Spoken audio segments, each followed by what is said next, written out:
तर भारत रशियाकडून दररोज 15 लाख बॅरल तेल खरेदी करत असल्याची माहिती आहे। भारतानं रशियाकडून 50% तेल खरेदी वाढवल्याची माहिती आहे। रशियाकडून मार्चमध्ये दररोज सुमारे 15 लाख बॅरल तेल खरेदी केलं जातं। इंधन तुटवड्यावर मात करण्यासाठी भारतानं तेल खरेदी तब्बल 50% वाढवल्याचं दिलासादायक वृत्त समोर येत आहे। भारत रशियाकडून दररोज 15 लाख बॅरल तेल खरेदी करत असल्याची माहिती आहे। एका रिपोर्टनुसार मार्च महिन्यामध्ये रशियाच्या तेल आयातीमध्ये मोठी वाढ झाली आहे। मागील महिन्याच्या तुलनेमध्ये ही वाढ जवळपास 50% इतकी आहे।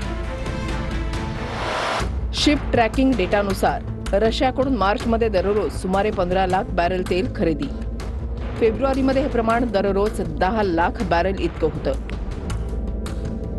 तेल खरेदी वाढण्यामागे दोन प्रमुख कारण आहेत। भारताला रशियावरील निर्बंधांच्या दरम्यानही अमेरिकेकडून 30 दिवसांची सूट आहे। भारताला रशियासारख्या पर्यायी स्रोतांची गरज निर्माण झाली आहे। सध्या परिस्थिती काय? भारत सध्या दररोज सुमारे 58 लाख बॅरल कच्च्या तेलाचा वापर करतो। यापैकी सुमारे 88% तेल आयात केले जातं। या आयातीचा मोठा हिस्सा सौदी अरेबिया, इराक आणि यूएई या देशातून येतो। मात्र त्यांची जहाजं होर्मुझची सामुद्रधुनीमधून जातात, जी सध्या बंद आहेत।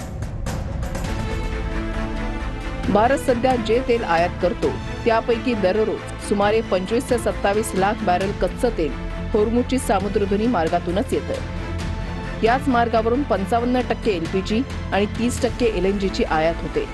मार्च महिन्यामध्ये भारतानं होर्मुझच्या सामुद्रधुनीमधून दररोज सुमारे 26 लाख बॅरल कच्चं तेल आयात करणं अपेक्षित होतं। रशियाकडून दररोज 10 ते 12 लाख बॅरल कच्चं तेल येऊ शकतं।